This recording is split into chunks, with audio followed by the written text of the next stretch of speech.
آپ لوگوں کو ہر مہینے بجلی کے اندر فیول ایڈجسٹمنٹ پرائز کی فارم میں بجلی کی قیمتوں میں اضافہ بھی چاہیے اس پیسے سے. پھر آپ کو تیل کی قیمتیں, چاہے انٹرنیشنل مارکیٹ میں تیل کی قیمتیں کم ہوں, لیکن آپ نے یہاں ریلیف نہیں دینا کیونکہ سیلاب آ گیا ہے. آپ جب تک لوگوں کو ریلیف نہیں دیں گے کسی ایک طرف سے, مجھے بتائیں کہ لوگ اس چیریٹی کے کام میں بڑھ چڑھ کے حصہ کیسے لیں گے؟ اس کے لیے بھی کیپیسٹی چاہیے نا, کیپیسٹی چاہیے. میں جی ایم قمر آپ سے سوال کرنا چاہتا ہوں. ہمارا خطہ پہلے ہی غربت کا شکار ہے اور ہمارے یہاں پاورٹی لیول بہت زیادہ ہے. اب ہم کل جب دیکھ کر آئے ہیں رجحان کا علاقہ, داجل کا علاقہ, جامپور, یہ سارا علاقہ پہلے ہی بہت پسماندہ تھا اور یہاں وڈیروں کے بھی مظالم ہیں, سب کچھ ہے. لیکن اس میں کل جو ایک چیز ہم نے دیکھی کہ بہت بڑی تباہی ہوئی ہے, لوگ صفحہ ہستی سے مٹ گئے, پورے پورے گاؤں صفحہ ہستی سے مٹ گئے. تو کیا اس کے نتیجے میں غریبوں کی ایک نئی تعداد کا اضافہ نہیں ہو رہا؟ مسائل کا شکار لوگوں کی تعداد جو پہلے ہی موجود تھی اس میں ایک بڑی تعداد جو ہے وہ اب شامل ہو رہی ہے, وہ کس طرح اثر انداز ہوگی؟ تھینک یو رضی صاحب. اس خطے کو ہم عزیز شاعر رفعت عباس کی شاعری اور رضی الدین رضی کی تحریروں سے بہت اچھے طریقے سے جانتے ہیں پہلے سے بھی, کہ جو محرومی ہے وہ ان کی تحریر کے ذریعے ہم تک پہنچتی تھی, اخبارات, ٹی وی کے ذریعے. کل ہم پریکٹیکلی وہاں پہ گئے تو ہم نے دیکھا کہ وہ جو بھوک کا چہروں پہ ناچنا ہے وہ بڑا خطرناک تھا. لوگوں کی جو مایوسی تھی اور کھانے کے لیے, فوڈ کے لیے, میڈیسن کے لیے, اور پھر جو ان کا حال تھا وہ بہت ہی خطرناک تھا. مطلب ملتان سے وہاں تک جاتے ہوئے ہم نے جگہ جگہ پہ یہ دیکھا کہ لوگ وہاں پہ لوگوں کی ہیلپ کر رہے ہیں, باہر سے آگے کر رہے ہیں, اور اس ہیلپ کرنے کے مطلب جو عمل ہے اس میں بھی لوگوں کو بڑے مسائل کا سامنا جو آگے کر رہے ہیں. اس کی وہی بیسک وجہ, میں آپ کی بات کو ایک فرسٹ کروں گا, جیسے کہ لوگوں کو انسیکیورٹی ہے, انسرٹن ہے کہ کل ہمیں فوڈ ملے گا یا نہیں ملے گا, کل ہمیں پیناڈال ملے گی یا نہیں ملے گی, ایون کہ پانی صاف ہمیں کل ملے گا یا نہیں ملے گا. جہاں پر غیر یقینی کی صورتحال اس قدر گھمبیر ہو, میں سمجھتا ہوں وہاں پہ ہمارے بہت ہی خطرناک اثرات کا ہمیں سامنا کرنا پڑے گا. اور وہ علاقہ جہاں پہلے ہم لادی گینگ دیکھ چکے ہیں, جی جہاں ہم چھوٹو گینگ دیکھ چکے ہیں, یہ سارے گینگز بھی تو اسی علاقے میں سرگرم رہے, اور یہاں سے ہی جرائم پیشہ افراد کے خلاف بڑے بڑے آپریشن بھی ہوئے, اور ان کے پولیس کے ساتھ بڑے طویل عرصے تک ان کے مقابلے بھی رہے, اور اس میں بہت سے پولیس والے بھی مارے گئے.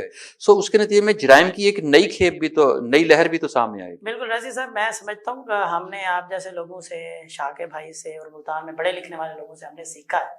تو میں جو سمجھتا ہوں یہ جو گینگز ہیں یا اس طرح کے جرائم پیشہ لوگ ہیں, اگر ہم صحیح تجزیہ کریں تو یہ محروم لوگ ہیں جنہیں اسکل دینے کی بجائے, روزگار, روٹی, مکان, گولی دینے کی بجائے ہم نے محرومیاں دی ہیں, اور اس قدر دی ہیں کہ محرومیاں بڑھتی جا رہی ہیں. آج ہم جو محرومی, مفلسی, بھوک دیکھ کے آئے ہیں وہ عزیز شاہد کی نظموں, رفعت عباس کی شاعری اور رضی الدین رضی کی تحریروں سے زیادہ خطرناک ہے. ہم سارے دوستوں سے ڈسکس کر رہے تھے, دیکھ رہے تھے, تو بھوک واضح طور پہ چہروں پہ نظر آتی تھی, نیوٹریشن کی کمی چہروں پہ نظر آتی تھی. مطلب نوجوان بچوں کے آنکھوں کے گرد ہلکے پڑے ہوئے ہیں, چہروں پہ لائنیں ہیں, اور اس طرح کا مطلب یہ سارا جو عمل ہے انتہائی خطرناک ہو چکا ہے. نو ڈاؤٹ کہ آگے جو جرائم میں اضافہ ہوگا, اخلاقی قدروں میں بھی گراوٹ ہوگی, اور سب سے خطرناک بات یہ ہے, میں نے کہیں پڑھا تھا لغاری صاحب جو ہیں وہ بہت بڑے فیوڈل ہیں, لینڈ لارڈ ہیں, ایشیا کے بڑے لینڈ لارڈ ہیں, مزاری صاحبان ہیں, کھوسا صاحبان ہیں, یا وہ لوگ ہمیں کہیں نظر نہیں آئے. یہ ہمارا تیسرا چکر تھا, اور اس میں اس دفعہ ہم ڈاکٹر شہباز صاحب کے ساتھ گئے کہ تینوں چکر میں, مطلب تینوں دفعہ جانے میں ہم دیکھتے ہیں کہیں پہ ہمیں مطلب نمش نظر آتی ہے, کہیں پہ ڈاکٹر شہباز صاحب نظر آتے ہیں, کہیں پہ ڈاکٹر محسن صاحب نظر آتے ہیں, خالد انصر صاحب, رضی الدین مذہبی جماعتیں بھی, الخدمت کا بڑا کنٹریبیوشن وہ نظر آتے ہیں. PDM کے بھی ہمیں چند کیمپ نظر آئے 1-2 دنوں کے لیے, اب وہ بھی نظر نہیں آ رہے تھے.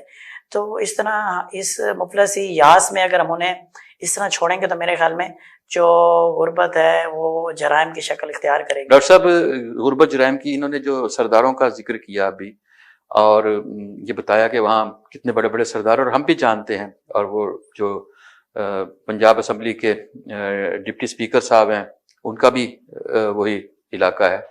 لیکن ایک چیز ہم نے اور بھی سنی ہے, وہ یہ سنی ہے کہ یہاں کے جو وہاں کے لوگ بتا رہے تھے, میں پولیس والے بھی بیٹھے تھے وہاں, ان کے ساتھ بھی میں باتیں کرتا رہا, وہاں جو اور مسائل کا شکار لوگ تھے میں ان کے بھی انٹرویوز کرتا رہا.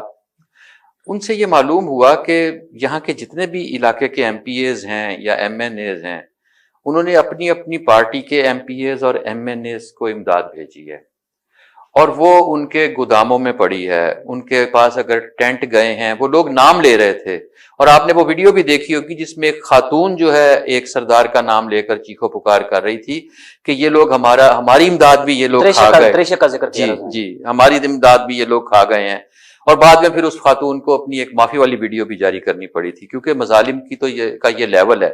آپ اس کو کیسے دیکھ رہے ہیں؟ مجھے رئیس صاحب یقین کریں، کل میں بہت تھکا ہوا تھا، تو مجھے اس تھکاوٹ کی وجہ سے نیند آئی، لیکن میں جب وہ ڈسٹریبیوشن کا عمل دیکھ رہا تھا، آپ جرائم کی بات کر رہے ہیں، میرا خیال ہے جرائم شروع ہو چکے ہیں۔ آپ جب راشن کا ایک ڈبہ یا ایک بیگ یا ایک توڑا لے کے جاتے ہیں، دوبارہ پھر آپ آتے ہیں، کیا یہ جرم نہیں ہے؟ اور کس طرح کا جرم؟ آپ جرم اس کو کہتے ہیں کہ وہ کوئی گنڈاسا لے کے کھڑے ہوں یا وہ ویپن لے کے کھڑے ہوں؟ جرم ہمیشہ سوچ سے شروع ہوتا ہے نا۔ تو آپ کو اس وقت ذرا خیال نہیں آیا اس چیز کا کہ یار میں اپنے حصے کا راشن لے جاؤں گا، دوبارہ پھر جاؤں گا تو میں کسی اور کے حق ماروں گا۔ بیسیکلی جرم جو ہوتا ہے اس کا مطلب تو حق مارنا ہوتا ہے نا، کسی کا حق چھین لیتے ہیں، وہ چاہے وہ پسٹل کا کسی کن پٹی پہ رکھیں، کسی کا موبائل چھین لیں، کسی کے پیسے چھین لیں، بیسیکلی حق چھینتے ہیں، تو وہ تو جرم کل ہم نے دیکھا ہے اپنی آنکھوں سے۔ اب بات یہ ہے کہ جرم چھوٹا یا بڑا، مجھے یہ سمجھ نہیں آتی کہ 3-4 ہزار ایکڑ زمینیں مجھے بتائی جانے کی ملکیتیں ہیں، بلکہ کچھ لوگوں نے مجھے کل یہ بھی بتایا کہ یہاں پہ کسی سردار کو بندہ مطلب وہ سلام علیہ، لوگ جو ہیں وہ کئی دن اس کا اپنا ہاتھ نہیں دھوتے، لوگوں کو بتاتے ہیں کہ میں نے سردار صاحب جنہوں نے سلام، ہم جس جگہ گئے تھے نا درخواست جمال جی جنوبی، جی وہ فاروق لغاری صاحب کے والد کے نام پر ہے۔ اب آپ یہ دیکھیں کہ جمال خان ان کے والد تھے، جی اب ان کے نام پر، جن کے نام پر پوری اسٹیٹ ہو، ظاہر ہے ان کا علاقہ تھا جو تو انہی کے بارے میں نے کوڈ ورڈ میں انہی کے بارے میں بات کی تھی۔ اب یہ ہے کہ ایک جو ہاری مزارے یا اس وہاں کا جو رہائشی ہے، آپ اس سے ہاتھ ملاتے ہیں تو وہ آپ اپنا ہاتھ کئی دن دھوتا نہیں اور بڑا کہہ رہے ہیں کہ بڑا باعث عزت سمجھتا ہے، تو آپ نے جو ہاتھ ملائے انہی ہاتھوں کی مدد سے آپ نے ان ہاتھوں میں روٹی کیوں نہیں دی؟ آپ نے ان ہاتھوں میں راشن کیوں نہیں دیا؟ اگر وہاں کا رہائشی جو ہے آپ کے ہاتھ ملانے سے اتنا زیادہ اپنے آپ کو مطلب کہ وہ عزت کے اوپر محسوس کرتا ہے، تو آپ اگر آگے بڑھ چڑھ کے ان کی ہیلپ کرتے تو وہ میرے خیال میں 10 سال آپ کا ذکر کرتے۔ ضروری نہیں ہوتا کہ بندہ جو ہے وہ فزیکلی زندہ رہے، بندہ ساری زندگی تاکہ عمل بھی زندہ رہ سکے، لیکن اس کے لیے اعمال کا اچھا ہونا بڑا ضروری ہوتا ہے۔ پھر مجھے یہ سمجھ نہیں آتی کہ جب آپ کے 3 ہزار ایکڑ زمین ہے، 4 ہزار ایکڑ زمین ہے، آپ کی فیکٹریاں بھی ہیں، آپ کی ملز بھی ہیں، آپ کے پہاڑ بھی ہیں، تو کتنے بڑے پیٹ ہیں کہ جس کے اندر آپ یہ گورنمنٹ کی طرف سے جو امداد ملتی ہے اس کو بھی آپ اپنے گوداموں کے اندر بند کر لیتے ہیں۔ یہاں پہ آ کے یقین کہ میرا دماغ شل ہو جاتا ہے۔ ایک میں ہوں، میں شکریہ ادا کروں گا اپنے گاؤں کی طرف سے جنہوں نے ماشاءاللہ بڑھ چڑھ کے حصہ لیا، اور میں نمش کے پلیٹ فارم سے بینگ اے چیئرمین آف نمش میں دوبارہ اپنے گاؤں کا شکریہ ادا کروں گا۔ بیٹا گھبرانا نہیں، جتنا تم سے ہو سکتا کرو، ہم تیرے پیچھے کھڑے ہوئے ہیں۔ اب دیکھیں پتہ نہیں میرے گاؤں کی وجہ سے یا میرے گاؤں کی جو چیریٹی کی جو وہ حصہ ہے اس کی وجہ سے میں نے کل 400 لوگوں کو میں نے کھانا تقسیم کیا یا میں نے 600 کو کیا ہے، لیکن مجھے پتا ہے کہ مجھے کل 600 گھروں کو اور کھانا دینا پڑے گا، تو میرا گاؤں میرے پیچھے کھڑا ہوا ہے۔ میرا کام کیا ہے کہ میں گاؤں سے لے کے ان لوگوں تک پہنچا رہا ہوں جو جائز ہے ان کا بنتا ہے۔ اس کے لیے ڈاکٹر محسن صاحب کو ہم نے ان کی بڑی مہربانی کی، انہوں نے بڑا کام کیا کہ انہوں نے گاؤں جا کے مجھے کل بتا رہے تھے فون پہ کہ ڈاکٹر صاحب میں نے کچھ ایسے بھی جگہ جب ہم پیدل گئے وہاں راستہ پانی تو موٹر سائیکل پر گئے تو میں نے وہ کیا، تو مجھے بڑی خوشی ہے کہ چلو میں اپنے حد تک مطمئن ہوں کہ جتنا مجھ سے ہو سکا میں نے کوشش کی ہے کہ جو بندہ ڈیزرونگ ہے اس تک وہ سامان پہنچے۔ تو یہ لوگ جو یہاں سے ووٹ لیتے ہیں، یہاں سے وہ الیکٹ ہوتے ہیں، پھر پارلیمنٹ کے اندر ممبر بن کے جاتے ہیں، پروونشل اسمبلی میں ہوتے ہیں، منسٹرز ہوتے ہیں، یار ان کی تو سوچ ہم سے کئی سال ایڈوانس ہونی چاہیے، لیکن وہ چیزیں جو نا ریورس چل رہی ہیں۔ شاید ہم جو کل بات کرے گاڑی میں بیٹھ کے کہ خدا کا خوف جو دلوں میں سے ختم ہوتا جا رہا ہے۔ ناظرین کرام، ہم ایک وقفے پر چلتے ہیں، آپ ہمارے ساتھ رہیے، اس کے بعد کچھ اور اسی حوالے سے گفتگو ہے وہ بھی ہم جاری رکھیں گے، تو ملتے ہیں بریک کے بعد۔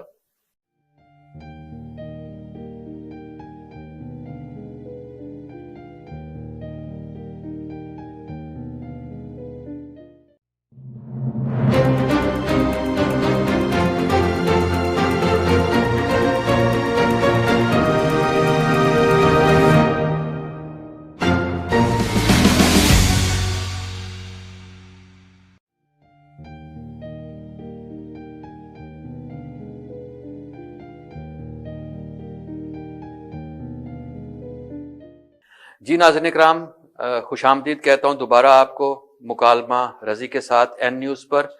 اور ابھی وقفے سے پہلے بہت دلچسپ گفتگو جاری تھی. دلچسپ بھی کیا کہوں میں، المناک گفتگو تھی، مسائل تھے.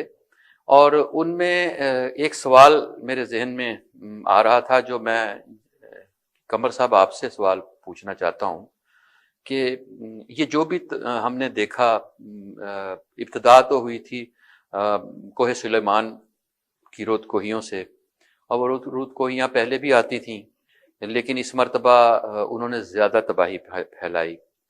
اور اس کی وجہ یہ بتائی گئی کہ ان کی گزرگاہیں جو ہیں وہ روک لی گئی تھیں، اور انہوں نے دریا نے اور انہوں نے اپنے راستے بنائے اور اپنے راستوں پر واپس آئے. لیکن ایک اور چیز بھی بہت خوفناک ہے، وہ یہ ہے کہ یہ کہا جا رہا ہے کہ اگلے برس دوبارہ یہ اسپیل آئے گا، اسی قسم کی بارشیں دوبارہ ہوں گی. اور اگر وہ دوبارہ ہوں گی، اور اس مرتبہ جو ہم نے ایک چیز خاص طور پر دیکھی وہ یہ دیکھی کہ کلائمیٹک چینج کی وجہ سے ہماری گندم کا دانہ نہیں بنا اور ہمارے آم ختم ہو گئے.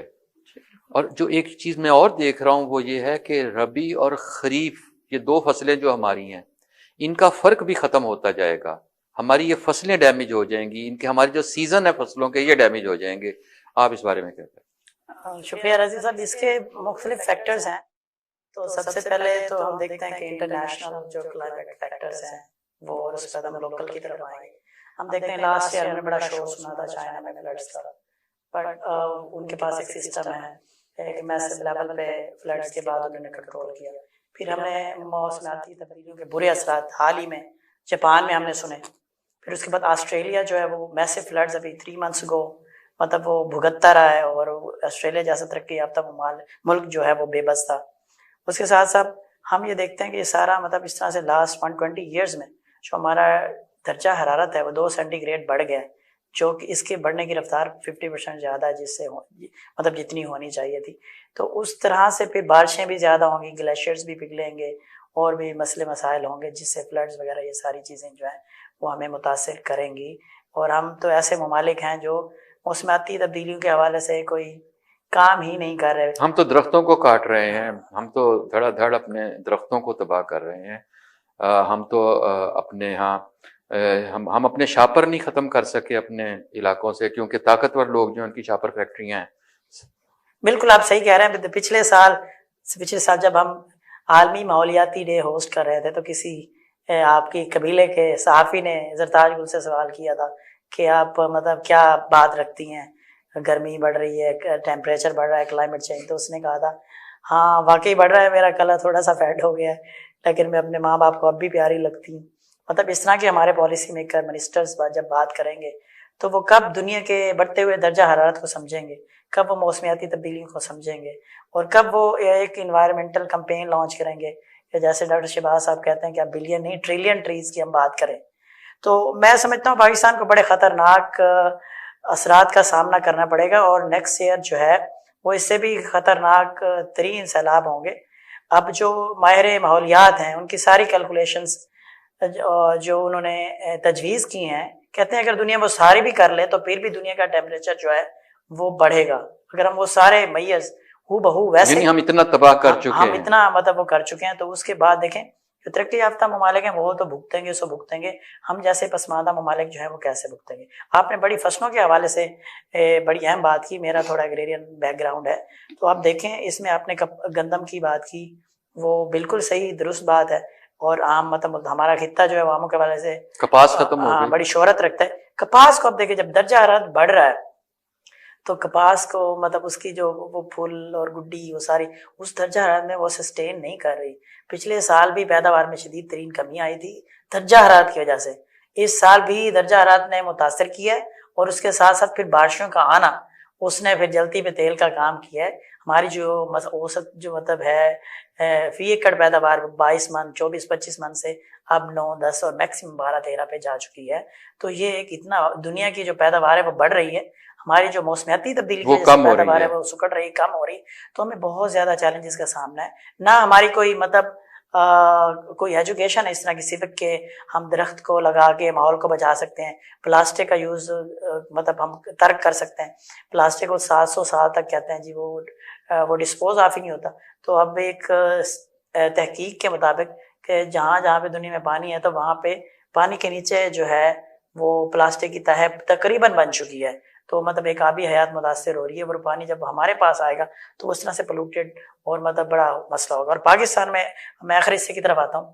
جو اتنا میسو لیول پہ سیلاب کا آنا اور اس کی سب سے بڑی وجہ کو جب ہم پڑھ کے سمجھ کے دیکھتے ہیں تو وہ یہ ہے کہ ہم نے پانی کی قدرتی گزرگاہیں بند کر دی تھی. دیکھیں چائنا نے بھی بڑے بڑے روڈز بنائے. ہمارے جو پالیسی میکرز تھے, تھنک ٹینکس تھے, وہ ٹھنڈی گاڑی اور ٹھنڈے کمرے میں پڑے رہے. انہوں نے جا کے دیکھا نہیں کہ بھئی وہ جو ادھر جلال پور آگے سندھ تک جو جہاں سے یہ روڈ جا رہے ہیں تو وہاں کہاں پہ بریجز تھے, کہاں پہ پل بننی ہے. تو بس پیسہ آ رہا ہے اور بس ان کے انسینٹیوز بھی بڑھتے جا رہے ہیں, لائف سٹینڈرڈ اپ ہوتا جا رہا ہے. کام کسی نے بھی نہیں کیا. دوسرا جو ہے جو مطلب میں یہ سمجھتا ہوں سرمایہ دار کلاس جو ہے اس نے مطلب سمجھ ہونے کے باوجود بھی دریاؤں میں ریسٹورینٹس بنائے اور ابھی گزرگاہوں پہ کالونیاں بنائیں اور اس کے ساتھ ساتھ جو دریائی ایریا تھا اس کو تو تباہ کیا اور جو زرعی ایریا تھا وہاں پہ بھی کالونیاں. اور اس طرح سے ایک ریئل اسٹیٹ کا جو بزنس ہے وہ امپائر بنا کے اس کو کھڑا کر دیا, جس نے پانی کا رستہ بھی روکا, ہماری پیداوار کو بھی کم کیا, ہماری سپلائی ڈیمانڈ کو بھی متاثر کیا. تو ماحولیاتی تبدیلیوں کے ساتھ ساتھ معاشرتی تبدیلیاں ہماری جڑی ہوئی ہیں. ہماری اخلاقیات پست ہوگی, جرائم بڑھیں گے اور ہماری معاشیات جیسے ڈاکٹر صاحب نے کہا کہ جو ہمارا ابھی کوئی رف کیلکولیشن کے مطابق $40 بلین کا حساب ہے, $40 ارب کا نقصان ہو چکا ہے. اور $40 ارب ایک سال کے لیے ہمیں ملک چلانے کے لیے چاہیے. $80 ارب اگر ہم صحیح ایسٹیمیشن 1-2 مہینے میں جب کر لیں گے سیلاب کی تو میرے خیال میں $100 ارب سے زیادہ کا جو ہے پاکستان کو چیلنج کا سامنا ہوگا. تو ہم کس طرح سے اکانومی. ڈاکٹر صاحب ڈیٹا بیس ایک ہوتا ہے جس کی دنیا میں بہت ضرورت ہوتی ہے, اور اب ہم جو اگلی چیزیں دیکھ رہے ہیں اور آپ تو خود اس فیلڈ سے تعلق رکھتے ہیں, بنیادی اہمیت اب ڈیٹا کو حاصل ہو گئی ہے. ہمارے ہاں یہ شعبہ بالکل خالی لوگوں کو معلوم ہی نہیں کہ ڈیٹا کی کیا حیثیت ہے. اس کے حوالے سے آپ کی رائے بہت اہمیت کی. ہمیشہ آپ جب کسی ملک کی معاشی ترقی کی بات کرتے ہیں تو وقت کے ساتھ ساتھ چیزوں کی امپورٹنس جو ہے نا وہ بڑھتی جاتی ہے یا چینج ہو جاتی ہے. اب یہ دور جو انفارمیشن کا دور ہے, چاہے وہ سوشل میڈیا کے اوپر بات ہو رہی ہو, آپ دیکھیں نا کہ جوں ہم لوگ کتاب سے دور ہوتے جا رہے ہیں جاہلیت بڑھتی جا رہی ہے. اب سوشل میڈیا کا اتنا زور ہے, کوئی خبر غلط بھی ہو وہ چڑھا دو لوگوں کے ذہن کے اوپر وہ بیٹھ جاتی ہے. اسی طرح آپ جب ابھی جیسے جی ایم ریسرچ کی بات کر رہے تھے یا ہمارے پاس ایسے بیج نہیں ہیں تو وہ ساری چیزیں آپ کی انفارمیشن سے آگے چلتی ہیں. اب انفارمیشن جو ہے وہ ظاہر سی بات ہے وہ ڈیٹا سورس جو ہے وہ وہاں سے نکلتی ہے کہ کتنے ڈیٹا کیا ٹرینڈ آپ کو شو کر رہا ہے کہ نیگیٹو ہے یا پازیٹیو ہے یا اسٹیگننٹ ہوا ہے. تو وہ اگر آپ کوئی کام کرنا شروع کرتے ہیں سیکنڈری اسٹڈی کے اوپر تو ہارڈلی کچھ چند ایک ویریبلز ہیں جس کا ڈیٹا مل کے آپ کو مل سکتا ہے اور آپ اپنا جو ریسرچ کا کام اس کو کنٹینیو کر سکتے ہیں. پروونشل لیول پہ بہت مشکل ہے. اب ڈسٹرکٹ لیول پہ چلے جائیں تو وہ اور مشکل ہو جاتا ہے. آپ پھر جب تحصیل لیول پہ آتے ہیں یا کونسل لیول پہ آتے ہیں تو چیزیں بالکل ہی وہ لگتا ہے کہ پتہ نہیں کب ہمیں ہوش آئے گی. یہی چیز چائنا ہے. آپ کو اس کا اینول ڈیٹا چاہیے, سیکنڈری ڈیٹا چاہیے, اویلیبل ہے. آپ کو پروونشل ڈیٹا چاہیے, اویلیبل ہے. آپ کو اسٹیٹس لیول کا ڈیٹا چاہیے, اویلیبل. کاؤنٹی لیول کا ڈیٹا چاہیے, اویلیبل. آپ کو ڈسٹرکٹ لیول کا ڈیٹا چاہیے, ایون کہ یونین کاؤنسل لیول کا ڈیٹا آپ کو مل جاتا ہے. اس لیے آپ دیکھیں نا کہ چائنا کے اندر ہر یونیورسٹی وہ ماحولیات کے اوپر کام کر رہی ہے, ہر یونیورسٹی وہ انرجی ڈیفیشنسی کو انرجی ایفیشنسی کے اوپر کام کر رہی ہے. وہ کوئی میرا نہیں خیال کہ معاشرتی پہلو کو ان کا کوئی ایسا اگنور ہو گیا جس کے اوپر وہ ریسرچ نہیں کر رہے, توجہ نہ دی جا رہی, توجہ دے رہے ہیں. ٹھیک ہے, جب ہمارے سیلاب آئے اس سے پہلے چائنا میں سیلاب آئے ہیں. کسی بندے کو خبر ہے کہ چائنا کے اندر سیلاب آئے اور انہوں نے کہیں کو امدادی اپیل کی بات کی ہو؟ سارا چونکہ سسٹم ہے نا جس کی بات ہو رہی ہے, اس سسٹم کے تحت چیزیں انہوں نے کی ہیں. ابھی آج سے 4 دن پہلے چائنا میں زلزلہ آیا جس سے 113 لوگ ان کی ڈیتھ ہو گئی ہے. ٹھیک ہے, سسٹم ہے, چیزیں کر رہے ہیں, کسی سے رونا تو نہیں شروع کیا. اب جیسے یہ سیلاب کی سچویشن تھی جو ہماری بات ابھی ہو رہی تھی, اس میں میری لیڈرشپ کو یہ کرنا چاہیے تھا. وہ لیڈرشپ میری چاہے عمران خان صاحب کی صورت میں ہو, وہ چاہے شہباز شریف صاحب کی صورت میں ہو, چاہے وہ اپوزیشن لیڈر یا جو بھی ہے ان کی صورت میں, ان لیڈرشپ کو چاہیے تھا کہ جو علاقے وہ افیکٹ ہوئے ہیں فلڈ سے, ان کو وہاں بیٹھ جانا چاہیے تھا. لیکن ہماری پریورٹی کیا ہے کہ ہم نے ملکہ دوم جو ہے برطانیہ کو اس کے جنازے میں جانا ہے. ہماری پریورٹی کیا ہے کہ ہم بے شک بھاشن دیں, جتنے مرضی جلسے کریں, کرپشن, لیکن ہم چونکہ انڈیویجول ہیں تو ہم کے پی کی گورنمنٹ کا وہ ہیلی کاپٹر بھی استعمال کرتے ہیں, لیکن پھر بھی ہم کرپشن کی بات کرتے ہیں. پاکستان پورا پانی کے اندر ڈوبا ہوا ہے, لیکن ہم نئے الیکشن کی بات کریں, ہم اپنے جلسوں کے اوپر زور دے رہے ہیں. تو وہاں جو سسٹم ہے وہ لیڈرشپ نے بنایا ہے. یہاں سسٹم اگر آپ کی فیور میں ہے تو سسٹم ٹھیک ہے, آپ کی فیور میں نہیں ہے تو وہ سارا سسٹم خراب ہے. تو لیڈرشپ بھی جو اس کو بھی چینج ہونے کی ضرورت ہے, اپنی ذمہ داری دکھانے کی ضرورت ہے. اور اس سے زیادہ امپورٹنٹ جو ہے وہ عوام کی ذمہ داری بنتی ہے کہ جب یہ ان لوگوں کو چوز کرتے ہیں, کم از کم ان لوگوں کو چوز کریں, وہ کسی وقت آپ آ کے ہاتھ ہی ملا لیں, جو آپ کے 10 سال اسی میں گزر جائیں گے کہ میرا کسی کے ساتھ ہاتھ ملا تھا تو میں بڑا معتبر شخص ہوں. تو چیزیں جو ہیں وہ دونوں طرف خراب ہیں. مطلب کہ میں یہ چائنا میں جاب کرتا ہوں, چونکہ وہ جیسے ابھی بات کر رہے تھے کہ جی وہ اس نے کہا جی ہاں کلائمیٹ چینج سے رنگ میرا تھوڑا سا فیڈ ہو گیا, لیکن میں اپنے ماں باپ کو پھر بھی پیاری لگتی ہوں. پاکستان, میرا قصور اتنا ہے کہ پاکستان جس صورتحال میں بھی ہے, چاہے وہ ترقی کر رہا ہے یا نیچے آ رہا ہے, مطلب اس کا فیڈ ہو رہا ہے نا کلر, لیکن چونکہ وہ میرا پاکستان ہے تو مجھے اچھا لگتا ہے, تو میں اس لیے پلٹ کے دیکھتا ہوں اور جتنا کچھ ہو سکتا ہے مجھ سے سوسائٹی کے اندر حصہ ڈالنے کی میں کوشش کر رہا ہوں. میرا سوال یہ ہے, اس کا میری سوچ کا اگر 10% جب لیڈرشپ کو احساس ہو جائے, یہ ملک یقین کریں یہ کہتے ہیں سالوں, میں کہتا ہوں مہینوں میں چینج ہوگا. ہمیں وہ اپنا بہیویئر چینج کرنے کی ضرورت ہے. بیہیویئر چینج نہ ہونے کی وجہ یہ بھی تو ہے نا کہ ہمارے ہاں بہت ساری چیزیں جو ہیں, جیسے آپ ڈیٹے کی بات کر رہے ہیں, ہماری ہاں چیزوں کو متنازع بنا دیا جاتا ہے. مثال کے طور پر مردم شماری کتنی اہمیت کی حامل ہوتی ہے. ہمارے ہاں پاکستان میں جب بھی مردم شماری ہوئی اسے تنازعات کا شکار کر دیا گیا, اور جب بھی ڈیم کی بات ہوئی اسے بھی ایشو بنا دیا گیا. تو یہ بھی تو لیڈرشپ کا کمال ہوتا ہے نا کہ وہ ہمارے ہاں چیزوں کو لیڈرشپ جو ہے وہ متنازع بنا رہی ہوتی ہے. ہم وقفے پر چلتے ہیں, وقفے کے بعد دوبارہ آئیں گے اور آپ سے کچھ نئے سوالات پر بات کریں گے. ناظرین اکرام, دیکھتے رہیے ہمارا چینل این نیوز پر مکالمہ رضی کے ساتھ. دوبارہ ملتے ہیں وقفے کے بعد.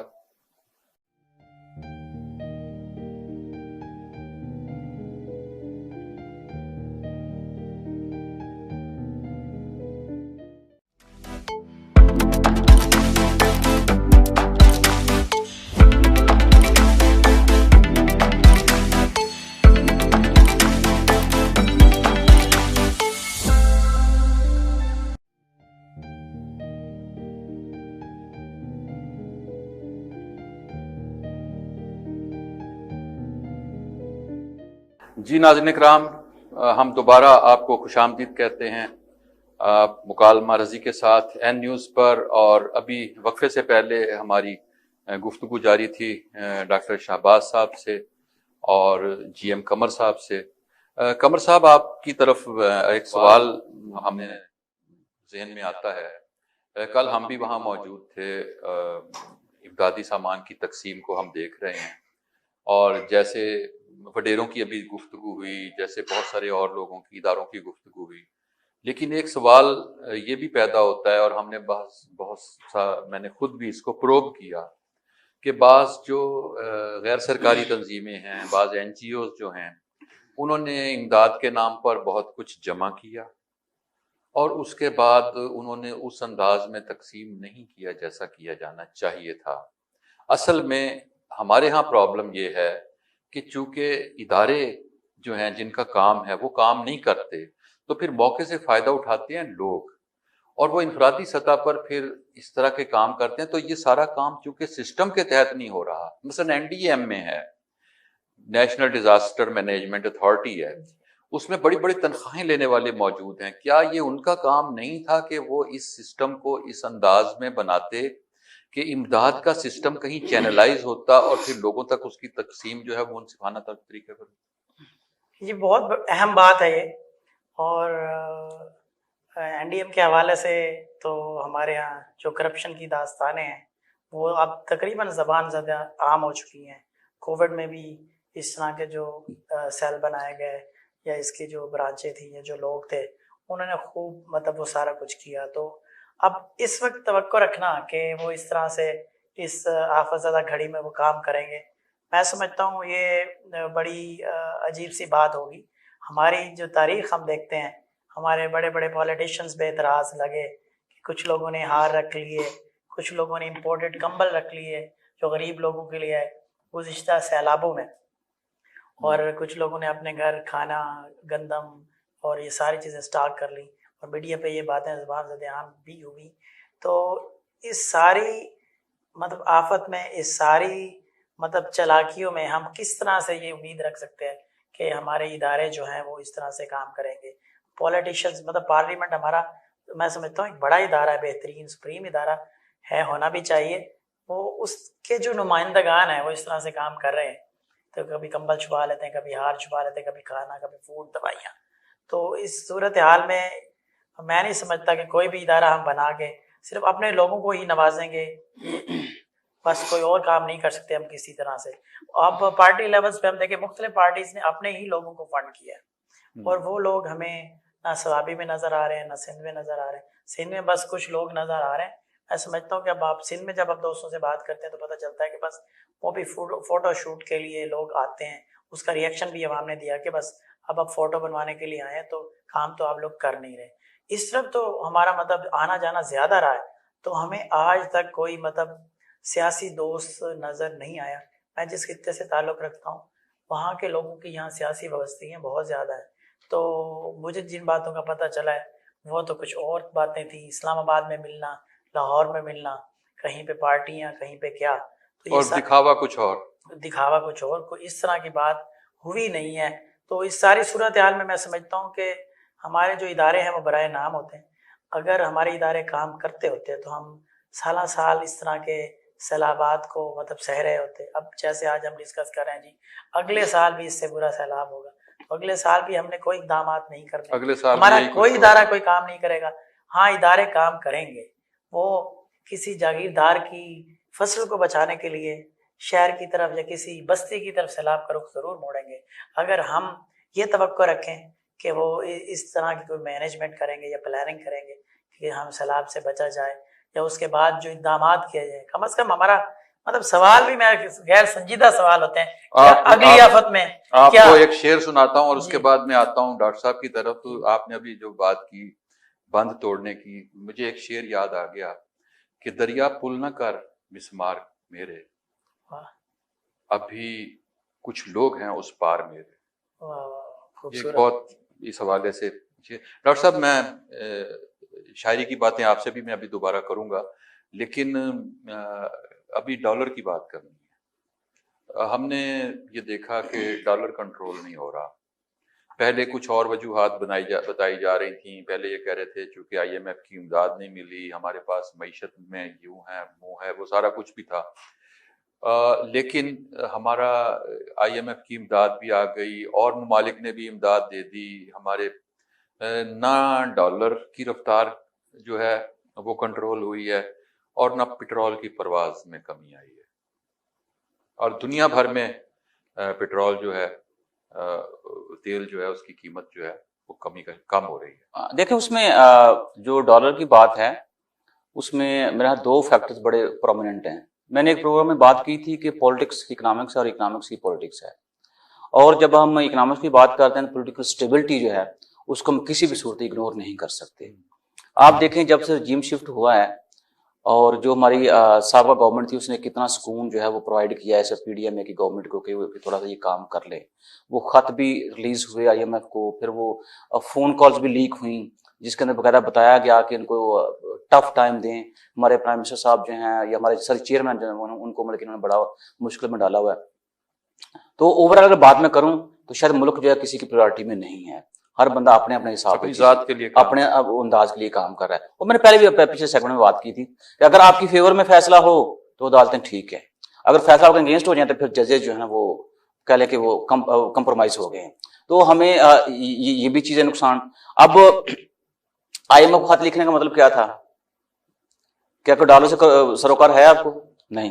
آپ نے آڈیو جو فون کال لیک ہوئی اس کے اندر چیزیں سنی, کیا اس کا کوئی تعلق معاشیت کے ساتھ ہے؟ بالکل نہیں ہے.